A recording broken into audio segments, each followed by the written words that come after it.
Are you God? Are you the God of your reality? Let's figure it out once and for all. Hello guys, welcome to my channel. My name is Drishti and welcome back if you're a regular viewer. I'm so happy you're here. I'm a doctor by profession and I like to test the line between law of assumption and actual pathologies in case of psychiatry. Today we're gonna be talking about, are you God? Like when I first heard it, it didn't sit right with me. When I first came into the law of assumption, I was an atheist. I was not a spiritual believer. My parents are. I'm a Hindu by religion, but my parents, I was raised to strictly believe in God, and He's the one, He's the creator of us all, and we have like 30 crores, and 30 crore is like, I think 3 million gods in our culture, and I was brought up to believe that. When I came into the whole idea of law of attraction and law of assumption, I heard that we were God, and many people instilled that belief in me, but it never really sat right with me, in a sense that I didn't believe I was God, and I couldn't be God because I'm not controlling everyone else, right? I'm not controlling the creation of everything else. Creation is already complete. So if I'm not just a human, I can control things with my imagination, and I'm not God. Who am I?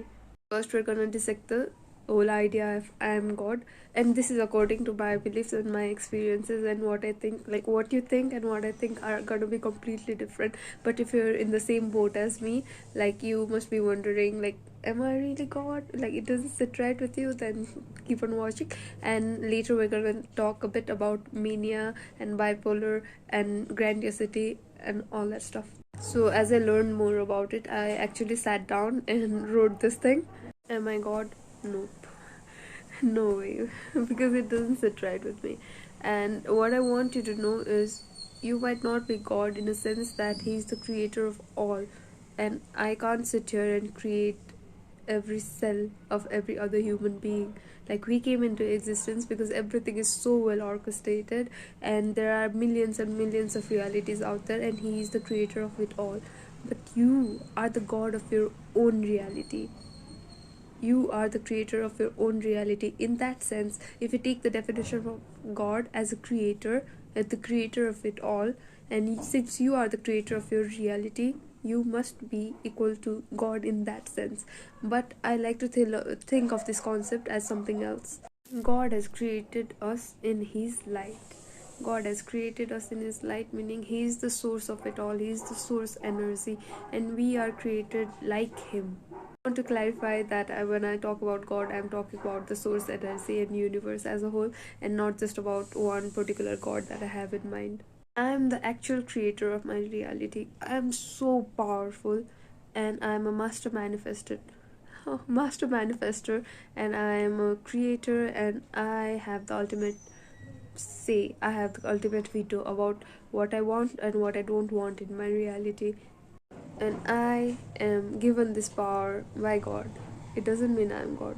I am given this power by God. I am the child of God, but I am not God.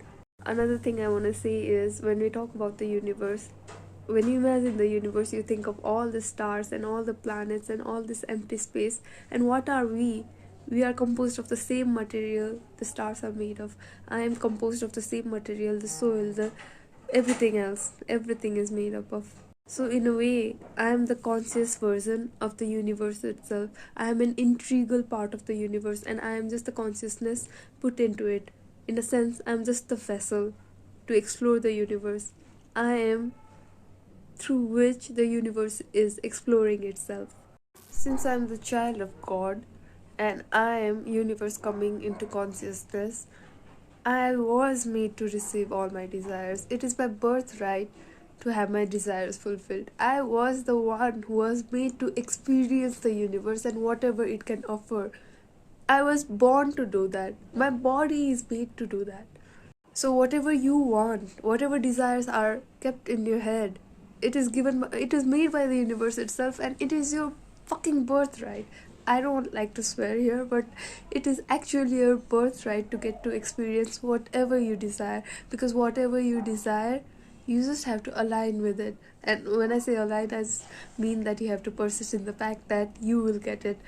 You don't even have to get it hook by hook by or crook, and it's nothing like that. You are designed to have it, and you are going to have it no matter what, because it is your birthright. That doesn't mean you are God. You are the God of your reality. You are the creator. Once you align with what you want, you will get it. In that sense, you are the most powerful person. You are the most powerful being. So it doesn't even matter if I'm not God. I am the beautiful child of God and the universe who gets to be pampered with everything that the universe has to offer, because I was born to do that. My body was made to experience it. So when we're manifesting, it's not like we're creating other people or like something like that. The creation is already finished. We're just switching realities in a sense. We're just going where we are aligned with, what our core beliefs are, and what we persist in. I want to make another video about delusions, and how being a bit deluded is associated with persisting in a sense. And I want to talk about these delusional disorders too. So please subscribe to the channel if you want that video, and like and comment. Getting back to the topic, let's talk about narcissism and grandiosity for a bit. So narcissism is a characteristic of a personality disorder called narcissistic personality disorder. It is one of the cluster B types, and what we imply when we say it is that this sense of entitlement, selfishness, there's lack of empathy, and thinking that you're better than everyone else. Everyone else is just a puppet or just some other random creatures, and you are godlike. And grandiosity is this feeling, exaggerated feeling of one's power, one's importance, everything like that. This state of godlike feeling where you basically you think that everyone else is a puppet. Grandiosity is a part of narcissism, some delusional disorders, and also mania. The difference I want to highlight: in LOA, what we do is, I have my reality. This is my area, this is mine, and in my reality people respect me. But if there is someone who doesn't respect me, I don't take it. This is not for me, I just reject it. But I'm not trying to change anything about it. I'm just saying, affirming in the fact that in my reality I'm not disrespected, I'm loved and adored. And since I have those values and core belief, and I'm persistent with it, people will have to conform to that. I'm powerful in that sense. But in narcissism, like, there is no regard for anyone else's reality. That person over there, he has his own reality, and if he whatever he assumes, whatever he persists in, that is his reality. In my sense, I can sit here and affirm for a positive reality, in a sense that I don't need it from other people. It's already in my mind, I'm already respected. So whoever I encounter with, they will respect me and they will love and adore me. And like, I'm not trying to imply to everyone that they should respect me. It just happens because I believe so. So if I persist in that fact, whoever aligns with my values will come to me, and whoever doesn't, they will leave my reality. That's it. I'm not trying to change anyone. There is no power struggle. Like, I'm not trying to be better than everyone. In my head, I don't even need to be the best. In my head, even if I'm mid at something, I will get my desires, because this is my birthright. Like, that is what law of assumption is. You assume that you are already what you want to be. It's not like I have to be better than everyone else. I am the gift of God. I am God herself. Like, no, you don't have to be. Like, you can be whoever you are right now, and you are still worthy of having everything you desire. It doesn't mean you put yourself on such a pedestal that you see everyone else as puppets or someone below you, because like, we're all equal, we're all gods of our own reality. And you respecting yourself enough to respect other people too, that is what law of assumption is. It's like, it's all about, like, bringing other people closer to this. And whatever you desire desires you too. And if you want respect, you will find people who respect you, and other people who don't, they will leave your reality. It's not about you're gonna climb this social ladder and you're gonna be the best. You don't have this grandiose feeling about it. So that is the main difference I want to talk about today. I wanted to bring this topic up because I had heard a lot of videos just saying that you're godlike and to enter this godlike state. And I have like believed that before, and I have done the goddess meditations and all that stuff. And you might have heard about everyone is you pushed out and there is no free will.